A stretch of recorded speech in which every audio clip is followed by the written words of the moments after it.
Bonjour à toutes et à tous et bienvenue dans ce 7e épisode du PJT ici au Parlement européen à Strasbourg.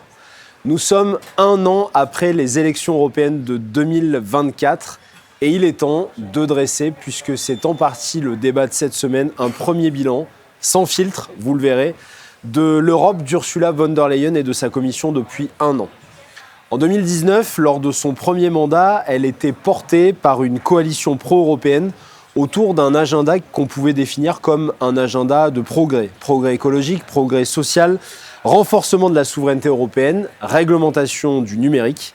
Le premier mandat avait d'ailleurs permis un certain nombre d'avancées, même si on peut toujours les trouver insuffisantes, notamment sur le Green Deal, les droits sociaux ou encore la régulation des plateformes et du numérique.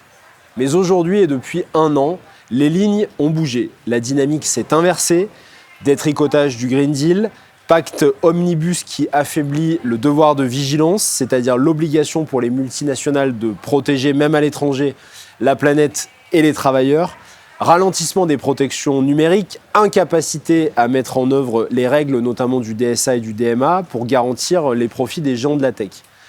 Alors aujourd'hui, on voit et on observe un net virage, des renversements d'alliances aussi parfois dans l'hémicycle. Et on peut s'interroger aujourd'hui, après un an, si derrière l'apparence de continuité, il n'y a pas une rupture importante. Pire, pour faire voter un certain nombre de ces reculs, on a vu des alliances assez nouvelles entre la droite, le PPE et l'extrême droite, comme lors du retrait du texte sur les allégations environnementales qui cherchaient à lutter contre le greenwashing. C'est en vérité beaucoup de trahisons qui s'accumulent depuis un an et une motion de censure est en débat d'ailleurs et sera votée jeudi au Parlement. Et les socialistes ont beaucoup parlé et Christophe Clergeau, que je vous présenterai dans un instant, a beaucoup participé à ces débats. Dans le même temps, on voit un certain nombre d'incapacités, de choix politiques de la Commission, notamment par rapport aux droits de douane, par rapport aux nouvelles modifications à l'échelle du monde. Et on peut se demander si cette coalition, si cette commission, si Ursula von der Leyen va pouvoir tenir jusqu'au bout de son mandat et si le camp et la coalition des progressistes en Europe n'est pas complètement en train d'exploser. Alors pour en parler, aujourd'hui j'ai souhaité inviter deux personnes que je connais très bien. D'abord mon ami Christophe Clergeau, qui est député européen, Christophe, depuis 2023, vice-président du groupe SND, et qui est le grand témoin de ces deux mandats von der Leyen, donc il va nous en parler. Et Guillaume Duval, qui est avec nous, mon cher Guillaume, en visioconférence, qui est économiste, coprésident du club Maison Commune, ancien collaborateur, et ça Guillaume, je l'ai découvert à l'occasion de la préparation de cette émission, du chef de la diplomatie européenne, Josep Borrell. Et donc merci à toi, on a passé une partie de notre week-end ensemble à la Charité-sur-Loire, au Festival des idées, dont tu es l'un des grands maîtres organisateurs. Donc merci à tous les deux d'avoir accepté cette invitation. On va analyser ce bilan des un an de la commission von der Leyen qui avait au départ une ambition assez forte.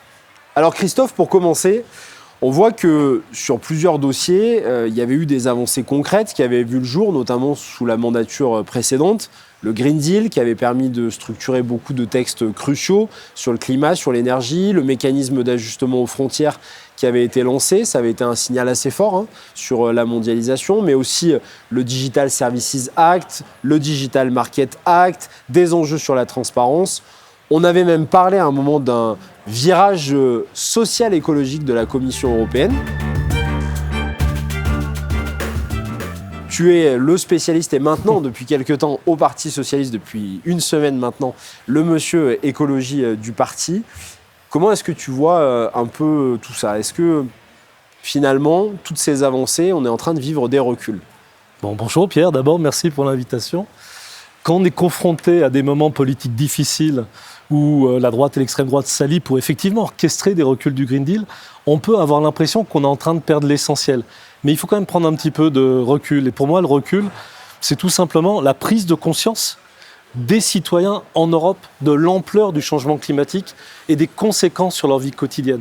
Et un récent sondage montrait que près de 80% des Européens demandaient toujours une action écologique forte. Il faut se remettre dans le contexte de 2019, les formidables mobilisations de la jeunesse pour défendre le climat, pour défendre leur avenir, et ces élections européennes où les socialistes avaient fait un bon score et avaient imposé à Ursula von der Leyen d'autres mesures que écologiques. Il y avait aussi la directive sur le salaire minimum en Europe, mais aussi ce Green Deal. Et ce Green Deal, oui, on y reviendra, je pense que c'est un tournant. C'est des dizaines de textes qui ont été adoptés pour fixer des objectifs de réduction des émissions de gaz à effet de serre, de lutte pour préserver le climat, des directives aussi pour développer les énergies renouvelables, pour éliminer les emballages, les déchets dont on peut se passer, pour changer le mode de transport, sortir des transports carbonés. Donc c'est finalement toutes nos manières de vivre et de produire qui ont été bouleversées en 5 ans par le Green Deal. Et certes, il y a eu des blocages en fin de mandat. Certes, il y a des envies de retour en arrière aujourd'hui. Mais ce mouvement, il est lancé, c'est comme un paquebot qui traverse l'océan. Les réalités climatiques sont toujours là. Le soutien populaire est, je pense, toujours là, même s'il y a une exigence très forte de justice sociale associée à ces politiques. Et ces politiques sont en train de se mettre en œuvre, même si certaines sont affaiblies, remises en cause par des lois qui sont aujourd'hui proposées par la nouvelle Commission, qui trahit ses engagements, puisqu'elle est là parce qu'elle s'est engagée à ne pas revenir en arrière sur le Green Deal. Ça, c'est très important, on y reviendra. Alors, Guillaume, comment tu vois, toi, de ton côté, finalement, ce que nous disait Christophe à l'instant, c'est-à-dire les grandes avancées, ce paquebot qui est aujourd'hui lancé et qui amène vraiment des modifications structurelles en profondeur. C'est un pari qui avait fonctionné ? Oui, bonjour, et tout d'abord, merci aussi à Pierre Jouvet pour l'invitation, c'est bien volontiers. Alors, le paquebot est lancé. Je crois que les citoyens européens restent très conscients des enjeux environnementaux, comme cela vient d'être dit par Christophe Clergeau. Il y a quand même une faiblesse qui pèse très lourd aujourd'hui et qui a été maintenue pendant tout le premier mandat d'Ursula von der Leyen, et elle ne s'est pas battue pour la corriger. C'est la question de l'argent, des moyens à disposition de l'Europe, et ça pèse en particulier très lourd dans l'affaire du Green Deal et de la transition écologique. C'est-à-dire que ça fait près de 70 ans maintenant qu'on a décidé de faire plein de choses ensemble, mais on a mis pour l'instant que 1% de nos richesses en commun. Et ça nous a obligés, en particulier sur la question du Green Deal, à privilégier une voie qui était celle des normes contraignantes d'une part, et d'autre part de la hausse du prix du carbone au sein de l'Union. On ne disposait pas des moyens de faire ce que les Américains ont fait d'un côté, les Chinois ont fait de l'autre, c'est-à-dire de subventionner, soutenir la transition écologique à travers des dépenses publiques supplémentaires pour aider les acteurs à aller dans ce sens-là. C'est aussi un peu cela qui explique le backlash qu'on voit aujourd'hui, c'est-à-dire qu'on n'avait pas les moyens de subventionner l'éolien, le solaire, les voitures électriques, comme l'ont fait les Chinois massivement, de faire l'équivalent de l'Inflation Reduction Act aux États-Unis pour soutenir l'industrie verte, etc., etc. C'est un des sujets majeurs qu'on peut reprocher à Ursula von der Leyen. Elle ne s'est pas battue jusque-là pour avoir du budget supplémentaire pour l'Union, pour refaire des emprunts communs après celui qui avait été obtenu face au Covid pour soutenir l'action de la Commission. Elle ne s'est pas battue pour avoir des nouvelles ressources propres pour l'Union.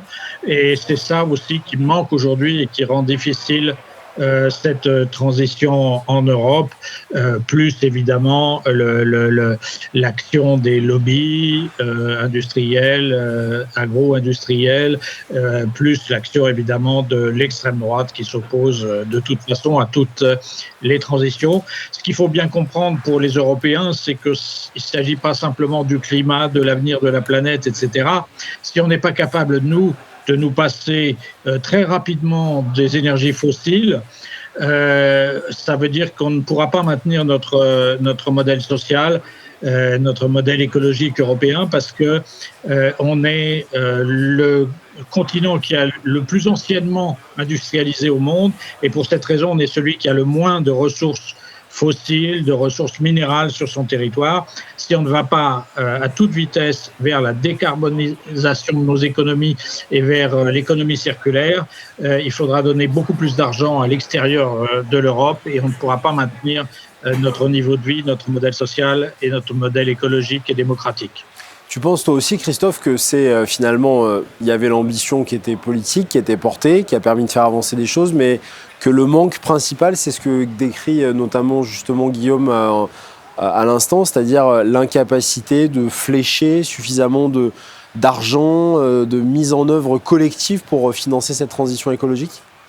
Alors la gauche a réussi à imposer le Green Deal, mais la gauche, face à la droite majoritaire en Europe, n'a pas pu imposer jusqu'à présent ce budget plus ambitieux qu'évoque Guillaume, ou des outils sociaux puissants. Par exemple, au niveau européen, avoir du leasing social pour financer l'acquisition par les plus modestes d'une voiture ou d'un scooter électrique pour se déplacer demain, pour que chacun trouve sa place dans la société du Green Deal.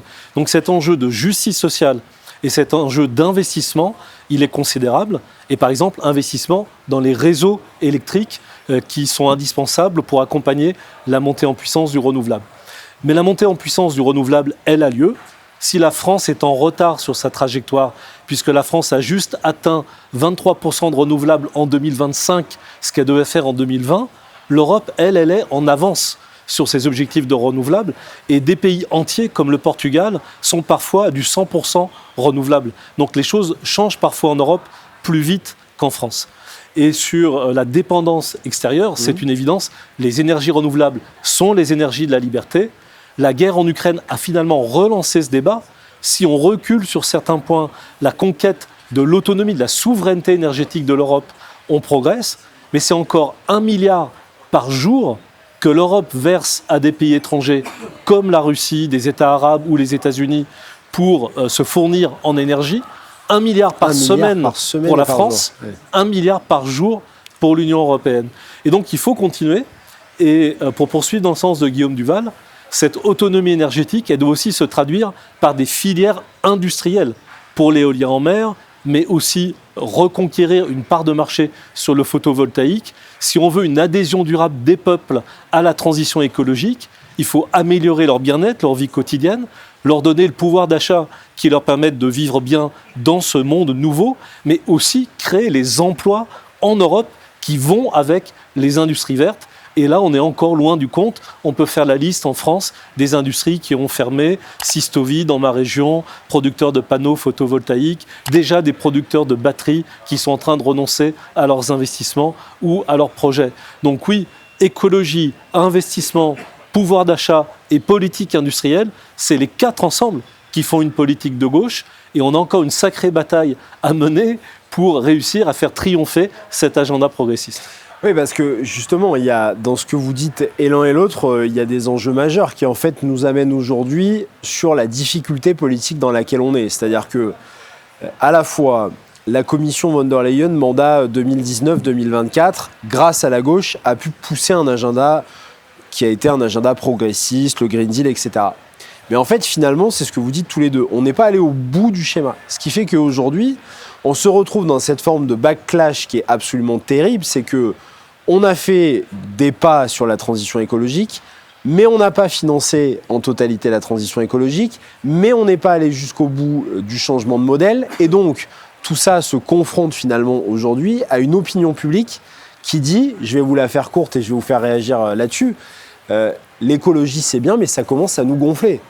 Parce qu'on ne peut plus rouler dans nos bagnoles. Et on a vu en France tout le débat. Le débat ZFE qui a été un débat démagogique au possible, on pourrait en reparler 100 fois.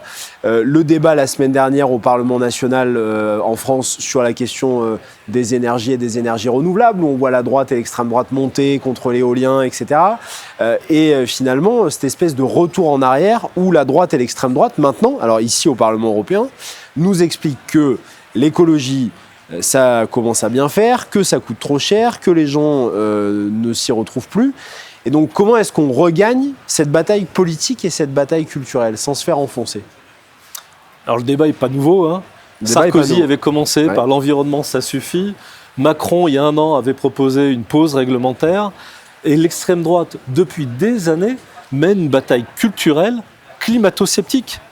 Le discours, il est simple, c'est le changement climatique, tout ça est relatif, on nous raconte des histoires au nom de l'idéologie écolo-wokiste dans la bouche de l'extrême droite.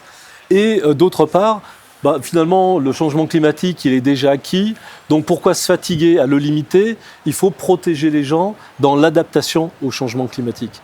Mais je crois, comme Guillaume Duval, que les gens sont plus raisonnables que ça. Ils voient les effets du changement climatique, ils voient que ça va très très vite, ils voient que ça s'aggrave d'une année sur l'autre. Donc l'envie de changement est toujours là. Il y a une bataille culturelle sur les faits, sur la réalité, sur les données, face à Trump aussi, qui est une bataille mondiale qu'il faut absolument mener. Et puis il faut un peu d'écologie joyeuse. On vit mieux quand on respecte mieux son environnement, quand on conduit une voiture électrique. Beaucoup de gens qui le font avec plaisir. Mais quand on n'a pas les moyens d'investir dans sa voiture électrique, ou quand les règles pour soutenir la rénovation de son logement changent tous les 3 mois, on a l'impression, et ce n'est pas qu'une impression, qu'on est laissé de côté et qu'on n'a pas sa place dans la société. Donc on aurait absolument besoin, dans le prochain budget européen, de grands programmes européens puissants d'investissement et de soutien aux particuliers pour, en priorité, s'équiper de mobilité électrique, avoir une voiture et rénover son logement pour vivre mieux, arrêter les passoires thermiques ou les bouilloires thermiques et avoir une qualité de vie du quotidien. C'est aussi la santé de ses enfants.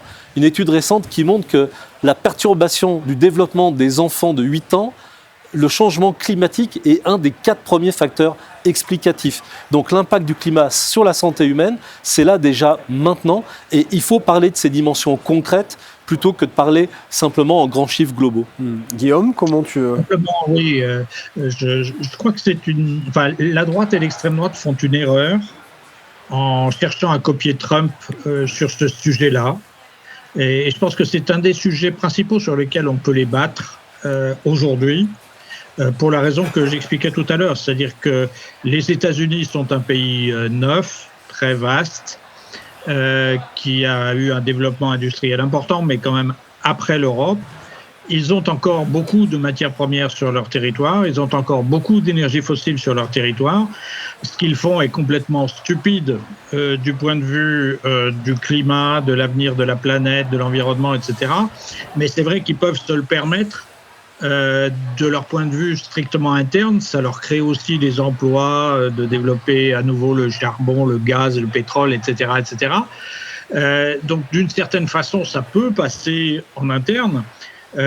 Quand la droite et l'extrême droite européenne veulent singer Trump sur ce sujet-là, elles nous plombent et elles plombent l'Europe parce qu'on n'est pas du tout dans la même situation sur ce plan-là. Si on ne continue pas, si on n'accélère pas la décarbonisation, l'économie circulaire, le passage aux renouvelables, etc., on est mort. Et je pense que les Européens peuvent comprendre cette différence, on peut leur faire comprendre, et ça peut être un moyen justement de faire reculer l'extrême droite. C'est un des sujets sur lesquels Trump, d'une certaine façon, peut nous aider à montrer à quel point une politique trumpiste en Europe serait stupide et contre-productive pour l'Europe et pour les Européens. Oui, c'est un sujet qui est intéressant parce que tous les deux, en fait, vous mettez en lumière dans ce qui nous occupe beaucoup les uns les autres dans les réflexions qu'on a à mener ici, en France, plus globalement, sur la bataille politique qu'on doit mener. En fait, vous mettez tous les deux le doigt sur quelque chose qu'on a en fil politique conducteur, mais c'est que finalement, la bataille pour le changement de modèle et pour la transition écologique est au cœur de la bataille culturelle face à l'extrême droite. Et sur le fait de dire que l'extrême droite est démasquée en permanence l'extrême droite, sur le fait de dire qu'elle est à la fois climato-sceptique, ce que vient de dire Guillaume à l'instant, c'est qu'elle s'appuie finalement sur un modèle qui est un modèle qui n'existe pas en Europe, et nous, le projet politique à faire passer pour allier finalement transition écologique, transition sociale, projet de société dans sa globalité pour vivre mieux. Moi, j'ai été frappé, je vais vous relancer sur un sujet, puis après on parlera plus en détail de la commission von der Leyen, comme on est beaucoup parti sur les questions d'écologie. Imaginez, je disais ça la semaine dernière, justement au Festival des idées, imaginez qu'après les 15 jours de canicule qu'on vient de vivre en France, vous ayez le même sujet pour une thématique de prédilection de l'extrême droite qui fasse 90% des sujets de conversation des gens. Vous imaginez comment l'extrême droite s'en serait emparée d'un point de vue politique. Et ben nous, à gauche, personne n'en a rien fait. Personne n'en a rien dit. C'est-à-dire que les gens ont crevé de chaud pendant 15 jours, il y a une nouvelle canicule qui est annoncée, on voit que d'année en année, ça s'accélère, c'est de plus en plus tôt, c'est de plus en plus compliqué, et politiquement, on n'en fait rien. Et c'est un truc je me dis, mais c'est pas possible, comment est-ce possible qu'on ne soit pas capable de mettre en avant un modèle différent ? Parce que dans ces émissions qu'on fait ici, moi j'essaye de tirer un fil conducteur, de dire quel modèle alternatif on propose aux Européens, aux Français, et pourquoi est-ce que ce qui nous paraît, nous, être finalement un modèle politique de bon sens, pourquoi on vit tous ces reculs qu'on est en train de vivre ? Bon, d'abord, Marine Le Pen, elle a essayé d'utiliser cette situation. Elle a proposé la généralisation de la climatisation subventionnée par les fonds publics. Le minimum aurait été de la prendre au mot et de démontrer ce que ça a comme conséquence pour le changement climatique lui-même et pour notre autonomie énergétique que de développer de manière massive la climatisation. Ensuite, quand on a avancé sur deux jambes avec une jambe qui manquait, qu'on est tombé, on a mal et on a un peu du mal à se relever. Donc il faut que la gauche réapprenne à penser la justice sociale, l'emploi et l'écologie en même temps et ait cette proposition d'ensemble. Sinon, il n'y a pas de perspective crédible pour les gens. Et c'est cette capacité à articuler les trois que l'on a perdue et qu'il faut retrouver. Ensuite, il faut reparler de ce que disait Guillaume Duval, de la dépendance vis-à-vis de l'international. L'extrême droite prétend être les protecteurs de la souveraineté. Mais la souveraineté nationale, elle n'existe pas. C'est à l'échelle européenne qu'on peut reconstruire cette souveraineté-là. Et il faut défendre le terme de souveraineté européenne. Moi, je l'ai poussé pendant la campagne des européennes. Raphaël Glucksmann le poussait aussi, donc on l'a repris. Mais il y avait beaucoup de résistance, parce qu'on pensait que c'était les mots de l'extrême droite ou les mots de Macron. Non, la souveraineté européenne, c'est la capacité à être maître de notre destin et à décider de ce que l'on sera demain pour notre énergie, pour la manière d'aider les gens, pour la défense de l'industrie, y compris en se protégeant des Chinois ou en se protégeant des Américains. Donc c'est sur tous ces éléments à la fois qu'il faut contrer l'extrême droite. Quand l'extrême droite ne veut pas d'Europe, ça veut dire qu'elle laisse l'industrie européenne à la merci des attaques chinoises ou des attaques américaines. Quand l'extrême droite ne veut pas de renouvelables, c'est qu'elle veut continuer à payer 1 milliard par jour à Poutine ou à Trump. Quand l'extrême droite ne veut pas de vaccin, et une partie de l'extrême droite est anti-vax, elle expose les gens à une prochaine épidémie, etc., etc. Mais il faut reparler de manière concrète. Ici, trop souvent, on se limite à dire que droite, extrême droite s'allie, c'est pas bien. Ce n'est pas un argument politique pour les électeurs, c'est un argument politique pour le monde politique lui-même. Souveraineté européenne, Guillaume, c'est ça la réponse et la solution politique ? Oui, bien sûr. Le sujet, c'est que c'est pas simple, ça ne peut pas et ça ne doit pas être simplement un slogan. Il faut derrière des moyens et des moyens matériels en particulier. Donc, on y reviendra peut-être, mais on a besoin effectivement de renforcer notre défense, notre sécurité et de mettre davantage de moyens là-dessus, même si c'est, à mon avis, pas 5% du PIB, mais c'est un autre débat.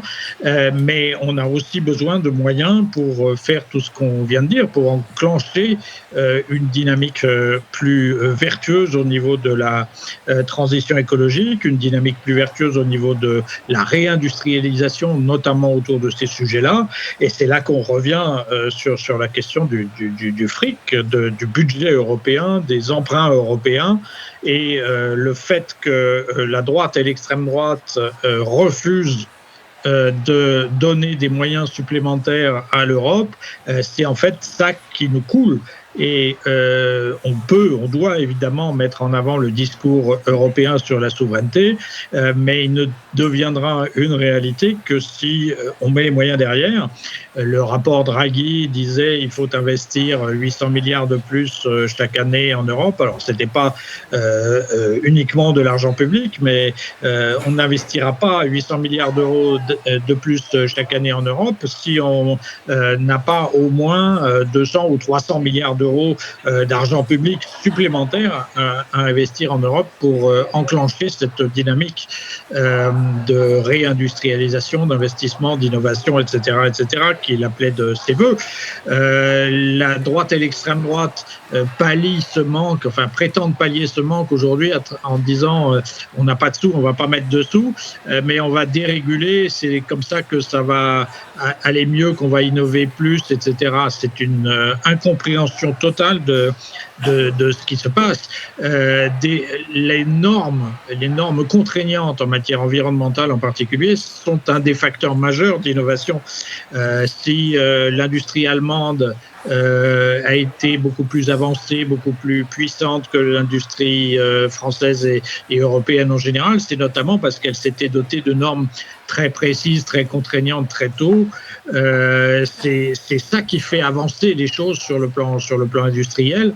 Et là, ce que fait la droite, c'est totalement contre-productif. Quand elle met en cause en particulier le devoir de vigilance des multinationales, c'est se tirer une balle dans le pied pour la réindustrialisation de l'Europe.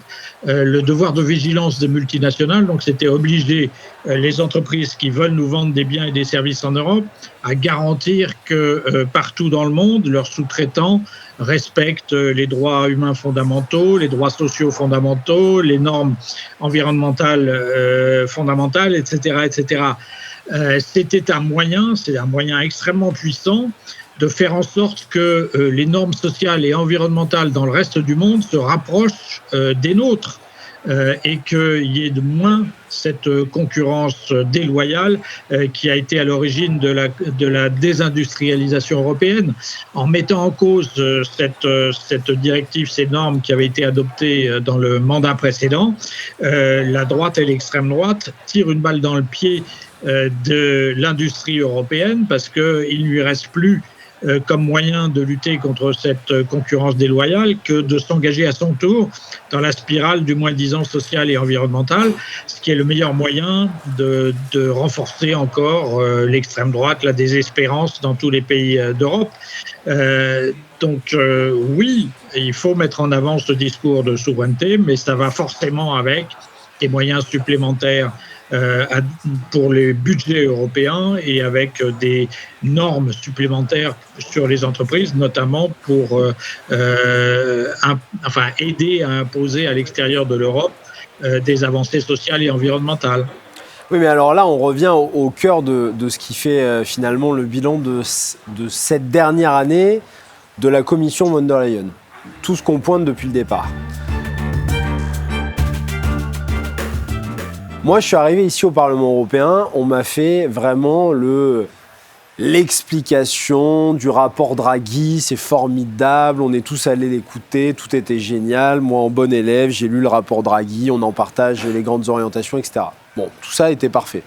Ensuite, on nous dit, et c'était la vision que nous, on avait portée dans la campagne des Européennes avec Christophe, avec Raphaël, avec tout le monde, sur la question de retrouver la souveraineté, réindustrialiser, être capable de remettre du budget supplémentaire sur la défense. On a vu qu'avec les dérèglements géopolitiques de ces derniers mois, l'influence et la nécessité d'avoir une défense européenne plus forte était là, etc. Et donc, tout ça est finalement posé en constat général. Et chaque jour, on voit que la coalition von der Leyen, dans laquelle les socialistes participent, ont des fonctions et des responsabilités, avec des commissaires de premier plan, etc., se font enfoncer sur tous les pans. Moi, je me suis retrouvé, Guillaume le sait, on en a parlé, j'étais shadow rapporteur sur les marchés publics européens. Je vois le commissaire en charge, Stéphane Séjourné. Ça tombe bien, je le connais bien depuis longtemps. Il me dit, voilà, moi, la ligne que je veux défendre, c'est la souveraineté européenne, c'est les critères sociaux, c'est les critères environnementaux. Ça tombe bien, c'est la même ligne que moi. Renew ne soutient pas ni les critères sociaux, ni les critères environnementaux, ni la préférence européenne. La droite s'allie à l'extrême droite. Résultat, hier, puisque le résultat était hier, je dois voter contre le rapport sur lequel j'ai travaillé pendant 8 mois. Et on voit tous les reculs qu'il y a. Donc finalement, la question pour lancer cette deuxième partie d'émission, c'est en fait à quel moment on fait tomber Ursula von der Leyen, puisqu'on est cette semaine dans une période de censure. Est-ce qu'il n'est pas temps de mettre un stop et que les socialistes ne mettent pas un stop à tout ça ? Alors je te rappelle, cher Pierre, que ni toi ni moi n'avons voté pour cette commission. Oui. Mais pour 2 raisons très simples qui se vérifient aujourd'hui. C'est que, à travers la présence d'un vice-président exécutif Fratelli d'Italia, donc d'extrême droite, au cœur de la commission, nous craignons ce rapprochement entre droite et extrême droite, et parce que Ursula von der Leyen n'apportait pas les garanties d'avoir un projet de budget plus ambitieux, d'avoir ce progrès dans la législation écologique et d'avoir l'engagement social. Juste 2 exemples pour compléter ce que disait Guillaume Duval, pour donner à ceux qui nous écoutent des exemples concrets. Il y a au niveau européen ce qu'on appelle la taxonomie, c'est-à-dire les critères de l'investissement vert, celui que les banques ou les fonds d'investissement peuvent mettre en avant comme étant l'investissement vertueux. Eh bien, investir dans des entreprises qui produisent des produits chimiques dangereux, c'est interdit. Ça va devenir autorisé à nouveau si les produits chimiques dangereux ne sont pas très très très dangereux.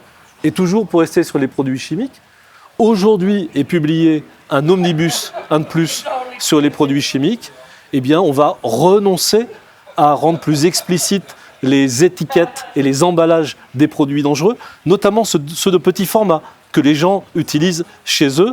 Et pour les produits cosmétiques, un produit cosmétique contenant des produits interdits pourra être encore commercialisé pendant 3 ans, au contact de la peau, au contact de la personne. Donc on voit toute cette politique qui est uniquement pro-business. Alors on était censé, pour répondre à ta question, avoir une plateforme avec le PPE, avec la droite européenne. Pourquoi ? Parce qu'il n'y a pas d'autre majorité possible pour faire avancer l'Europe, puisqu'aujourd'hui le poids de l'extrême droite est trop important. Pour voter un budget, il faut mêler les voix des socialistes, des écologistes, des centristes et du PPE.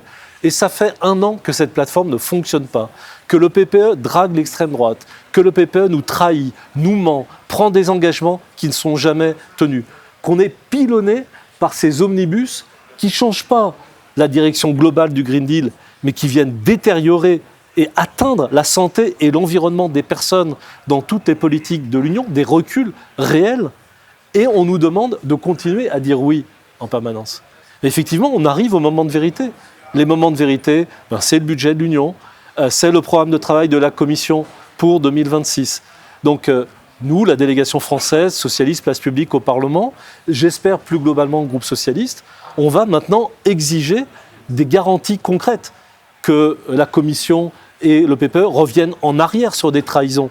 Par exemple, relance l'examen de la directive sur les allégations environnementales, de lutte contre le greenwashing, que le Parlement, la droite européenne protège le volet social du budget européen, qu'elle s'engage par exemple à faire un plan pour la santé des femmes en 2026. C'est des choses très concrètes qu'il faut mettre en avant. Et c'est là-dessus qu'on devra décider, de mon point de vue, de faire tomber ou pas la Commission européenne. Parce qu'on ne l'a fait pas tomber pour avoir une autre majorité. On l'a fait tomber pour ensuite essayer de retrouver un cadre politique plus cohérent et plus fiable avec le PPE, qui relève effectivement les enjeux de l'avenir de l'Europe, avec des investissements, avec une législation pour la santé, pour l'environnement, avec des engagements sociaux, avec quelque chose pour les gens. Logement, santé, énergie moins chère, c'est ça les questions clés aussi pour le quotidien des habitants, et alimentation moins chère, puisque en Europe, l'alimentation, le prix de l'alimentation a augmenté de 25% en 5 ans, et c'est 60-70% dans les pays baltes, par exemple. Et si on vient au-delà et qu'on élargit un peu la focale, Guillaume, toi, je le disais au début de notre émission, qui a travaillé pour Josep Borrell, qui était, je le rappelle, chef de la diplomatie européenne. Comment tu qualifies aussi cette année de mandat diplomatique d'Ursula von der Leyen ? Parce que là aussi, on voit que la faiblesse face aux États-Unis, l'incapacité à réagir de manière suffisamment rapide et efficace sur le conflit israélo-palestinien, l'incapacité finalement de réguler mieux le conflit entre la Russie et l'Ukraine. Comment tu vois ça aussi d'un point de vue diplomatique ? Oui, c'était effectivement le sujet sur lequel je souhaitais aussi intervenir maintenant. C'est pour dire que l'alliance d'Ursula von der Leyen avec l'extrême droite, ça date pas quand même d'il y a 1 an. C'est déjà une politique ancienne pour elle sur les questions de migration en particulier. Elle avait déjà décidé au cours de son premier mandat de s'aligner sur l'extrême droite, sur la politique de forteresse Europe. Elle s'était déjà alliée très étroitement avec Madame Meloni pour passer des accords illégaux d'ailleurs dans leur contenu avec le dictateur tunisien et le dictateur égyptien pour dépenser des dizaines de milliards d'euros du budget européen pour qu'ils empêchent les migrants de partir de chez eux. Elle avait soutenu toute cette politique-là. Elle avait déjà mené une politique très atlantiste qui ne renforçait pas l'autonomie, la souveraineté européenne. En particulier, je pense qu'elle n'avait pas du tout réagi, enfin la Commission n'avait pas du tout réagi à l'Inflation Reduction Act, qui était déjà une politique très agressive vis-à-vis de l'Europe sur le plan commercial par Biden. Je pense que l'absence de réaction européenne sur cette politique-là a beaucoup encouragé Donald Trump à taper très fort sur l'Europe en se disant que de toute façon il n'y aurait pas de réaction puisqu'on n'avait déjà rien fait face à cette politique sous Biden. Et comme ça vient d'être dit, je pense que le plus dramatique c'est effectivement la politique qu'elle a soutenue depuis octobre 2023 sur la question de Gaza, de la Palestine, où elle a soutenu Benjamin Netanyahou à bout de bras pendant un an. Elle continue en fait en pratique à le soutenir puisqu'il n'y a aucune mesure qui est engagée, qui est poussée par la Commission pour peser réellement sur le gouvernement d'extrême droite israélien. Ce qu'il faut bien comprendre, c'est que c'est absolument criminel dans le contexte international où nous sommes. Donc nous avons désormais un ennemi qui est Poutine, qui est déjà ancien, un nouvel ennemi qui est Trump à l'ouest.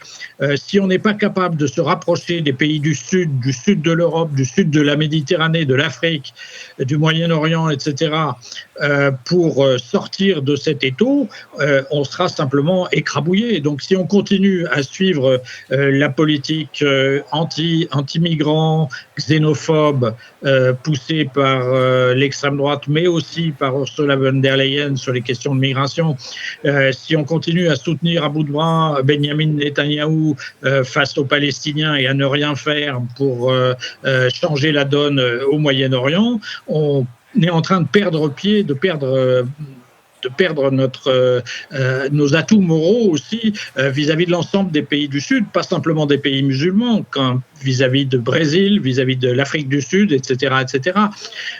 Donc le double langage européen entre la différence entre notre attitude vis-à-vis de l'Ukraine et vis-à-vis de Gaza et de la Palestine a eu un effet dramatique à l'échelle internationale et nourrit constamment la propagande de Poutine et a beaucoup affaibli le soutien des pays du Sud, en particulier à la guerre, au soutien à l'Ukraine et à la guerre contre la Russie. Donc sur ce plan-là, c'est aussi un échec massif d'Ursula von der Leyen qui affaiblit gravement l'Union européenne. J'espère que, en particulier, Antonio Costa sera plus actif dans le futur, notamment sur ce terrain-là. Et Christophe, parce qu'on arrive à la fin de cette émission, en rebond par rapport à ce que disait Guillaume, donc on voit finalement les dérives, on voit les défaillances. Tu parlais à l'instant de cette plateforme. Est-ce que tu peux un petit peu vulgariser ce que c'est que cette plateforme ? Parce que je crois qu'en vérité, dans les mois qui viennent, l'enjeu central pour nous, il va être là, de redéfinir ce qu'on met dans cette plateforme politique pour redonner un cap et une direction et faire des choix et les bons choix politiques. Je pense que c'est important de donner l'explication. D'abord, l'explication, elle est mathématique. J'y reviens. Si on veut faire voter des choses positives pour l'avenir de l'Europe, il faut additionner les voix du PPE, des centristes de Renew, des socialistes et des écologistes, à minima. C'est pas agréable. C'est pas de ça dont je rêve comme partenariat politique, mais c'est la réalité politique. Simplement, ça peut pas se faire aux conditions du PPE ou aux conditions de thèses d'extrême droite reprises par le PPE. Ça doit être un projet commun pour l'Union européenne. Et ce qui manque à travers ce qu'a dit Guillaume Duval, c'est une voix de l'Europe, une vision de l'Europe et de son avenir. à l'intérieur de l'Europe et du rôle que l'Europe joue dans le monde. On nous dit aujourd'hui qu'il faut signer des accords de libre-échange partout et on continue à faire des barbelés avec l'Afrique ou le Moyen-Orient, comme ça a été dit. On joue contre nos propres intérêts. Donc c'est cette vision d'avenir de l'Europe qu'il faut construire. Et quand on construit un budget, finalement le budget en Europe, il n'est pas comme en France pour 1 an, il est pour 7 ans. C'est 2028-2034. Donc on est en train de discuter de l'Europe de dans 10 ans. Et c'est là-dessus qu'il faut se mettre d'accord. Il faut ramener le débat politique à ce niveau. Qu'est-ce qu'on veut avoir fait ensemble dans 10 ans? Pas le repli sur soi, critiquer ou abandonner la législation écologique pour faire plaisir à quelques grands groupes internationaux. Pas la démagogie sur le climat, pas effectivement dans les faits de courir derrière les Américains sur la scène internationale. Faire entendre l'originalité, la voix du projet, des valeurs européennes dans le concert mondial. Ça veut dire aussi se substituer aux États-Unis pour que l'Organisation mondiale de la santé existe encore. Aujourd'hui, il y a des centaines de milliers de personnes qui meurent en Afrique d'épidémies qui ne sont plus maîtrisées parce que l'aide internationale s'est effondrée. C'est ça la réalité qu'on ne veut pas voir et évidemment la réalité insupportable du génocide qui a lieu aujourd'hui à Gaza, de la négation absolue des droits du peuple palestinien. Donc la question vitale pour l'Europe, c'est celle-là. Est-ce que l'Europe se dissout dans cette espèce de pas de deux entre Meloni et von der Leyen, ou est-ce que l'Europe se reprend et assume un projet collectif entre des forces politiques qui acceptent de faire un compromis et de travailler sérieusement ensemble en rendant des comptes aux citoyens, aux syndicats, au monde associatif, en protégeant aussi la société civile. On n'a pas insisté sur les attaques du PPE contre les ONG. Quand le principal parti européen s'en prend à la voix des ONG pour les faire taire, c'est exactement ce que Orban a commencé à faire en Hongrie. Donc moi j'ai fait une tribune dans l'Opinion hier qui s'intitulait « Est-ce que l'Europe est encore une démocratie ?» L'Europe doit réagir parce que cette remise en cause de la société civile, la baisse de protection des migrants, le pouvoir personnel d'Ursula von der Leyen, le comportement de parti unique du PPE, c'est insupportable. C'est contraire à notre culture politique et aux valeurs européennes. Donc maintenant, il faut que le PPE fasse un choix, que von der Leyen fasse un choix. D'ailleurs, ce n'est pas à nous de la faire tomber. Si elle n'est pas capable de gouverner l'Europe dans une vision de progrès avec les forces pro-européennes, qu'elle parte. Guillaume, en un mot pour conclure aussi, est-ce que tu as confiance dans la capacité de l'Europe et de ses dirigeants à se ressaisir ou est-ce qu'il y a une crainte que ça ne bouge pas? Et les craintes ne manquent pas évidemment, mais bon, c'est vrai qu'on n'est pas à l'abri d'une bonne surprise, c'est-à-dire que c'est toujours dans les situations apparemment les plus désespérées, les plus difficiles que l'Europe a réussi à progresser, qu'on a fait des sauts sur des questions qui nous paraissaient insolubles jusque-là. J'espère que ce sera le cas encore cette fois. C'est vrai qu'on est dans une course de vitesse, notamment avec Trump sur ce terrain-là, et qu'il faudrait que ça intervienne pas trop tard. Mais je crois que ça a été dit tout à l'heure, les Européens sont conscients de beaucoup de choses. Les citoyens européens sont probablement plus avancés sur beaucoup de ces questions qu'on a discutées aujourd'hui que les dirigeants politiques européens, en tout cas ceux de la droite et de l'extrême droite, et j'espère qu'ils réussiront à peser suffisamment vite et suffisamment fort pour réorienter les choses dans le bon sens. Merci à tous les deux, merci. Guillaume, merci Christophe. On touche à la fin de cette émission et on voit, comme dans chacune qu'on fait et qu'on a fait, combien nous sommes face à de nombreux tournants qu'on va devoir prendre collectivement parce que plus que jamais, c'est à l'échelle européenne qu'on arrivera à la fois à peser sur la situation du monde, dans les conflits qui s'amoncellent, dans la capacité de prendre des décisions qui seront des décisions fortes. Et je me permets, à la fin de cette émission, de réinsister. Christophe, tu l'as fait, Guillaume l'a fait aussi, par redire qu'il est temps et il est nécessaire que l'Union européenne, par la voie de sa diplomatie, condamne de manière très ferme ce qui se passe à Gaza, dise de manière explicite que c'est un génocide qu'on est en train de voir sous nos yeux à Gaza et qu'il est nécessaire que l'Union européenne prenne une force et une puissance beaucoup plus grande pour arrêter ces massacres, reconnaissent ces deux États que sont Israël et la Palestine, arrive à une situation de paix pour éviter d'embraser tout le Moyen-Orient, mais aussi une capacité d'initiative nouvelle sur les souverainetés, et je mets les souverainetés de manière volontaire, qu'elles soient industrielles, qu'elles soient écologiques, et qui doivent permettre à l'Europe, je le crois, dans ces moments un peu réactionnaires où on voit les oligarques et les réactionnaires à l'échelle du monde s'organiser, être en capacité de porter un modèle de société qui, je crois, ces dernières décennies, on pourrait remonter même encore bien plus loin, ont permis à l'Europe d'amener ce modèle de développement et ce modèle de phare et de rayonnement. Et je crois que ça va être le travail qu'on a devant nous. Donc merci en tout cas à tous les deux pour ces éclairages. Et n'hésitez pas à commenter, partager, faire vos retours, faire vos propositions pour les prochaines émissions. Merci et à très bientôt.